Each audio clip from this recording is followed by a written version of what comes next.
Ça va, et toi? Oui, c'est ça. En fait, on aide les boîtes à faire leur mercato, mais pas que. On nous pose souvent la question, qu'est-ce que vous faites chez Boost concrètement? C'est très simple. On fait du recrutement, donc on aide des entreprises à trouver leurs futures pépites. On fait du coaching, c'est-à-dire qu'en fait, on aide les ressources en place, donc les ressources humaines en place, à être au top de leur potentiel et à bien bosser ensemble. Troisième dimension, c'est qu'on fait du conseil en organisation, c'est-à-dire que là, on ne touche pas aux ressources humaines, mais on essaie de voir comment est-ce qu'on peut dessiner la meilleure organisation possible.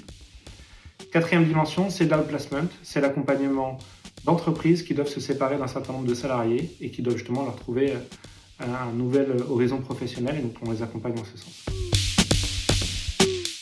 Alors oui, dans le sens où nos premiers clients viennent du monde du sport et c'est assez naturel vu nos parcours. Par contre, on a toujours voulu ne pas se spécialiser, ne pas s'enfermer dans ce monde-là, tout simplement parce qu'on pense qu'il y a plus à gagner à croiser les univers, à croiser justement les mondes. D'ailleurs, le monde du sport lui-même en a un petit peu besoin, donc voilà, on n'est pas spécialisé sport, on bosse dans le monde du sport, mais pas que.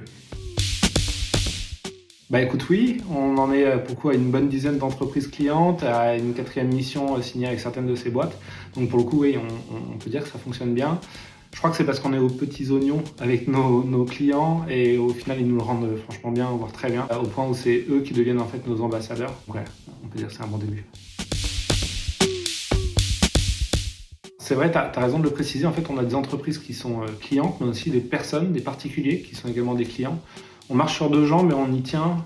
Quelque part, les entreprises sont un peu notre cœur d'activité, mais les particuliers, c'est plus notre activité de cœur.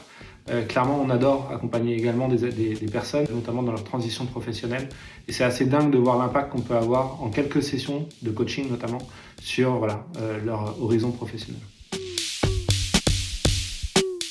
Ah, grande question. Pour le coup, sincèrement, non. Au contraire, trois raisons principales à cela. Je pense que la première, c'est qu'il y a toutes les boîtes aujourd'hui en France, et pas que, qui ont dû se poser des questions organisationnelles, et on en a accompagné certaines. Il y a également un certain nombre de boîtes qui ont dû se séparer de leurs salariés. Donc nous, on est intervenu en outplacement pour permettre aux salariés sortis de trouver leur bonheur ailleurs. Il y a également en fait cette crise, on va dire, de sens chez un certain nombre de collaborateurs, et pour le coup qui se sont posé des questions, qui ont eu pour beaucoup des envies de changement.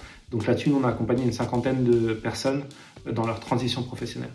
Donc au final, sincèrement, non. Et je crois que ça vient surtout de notre positionnement, on va dire, horizontal et pas de notre spécialisation verticale. On a un positionnement original autour de 4 métiers RH. Et ça, je pense que ça nous singularise et ça nous a sauvés, entre guillemets, en cette année 2020 et en ce début d'année 2021. Peut-être une petite réflexion RH. Le fait que les ressources humaines aujourd'hui sont beaucoup considérées comme le premier poste de charge des entreprises. Et c'est vrai, objectivement, on ne va pas se battre contre ça. Mais en même temps, c'est aussi le premier levier de performance des entreprises. Chez Boost, on en est convaincu.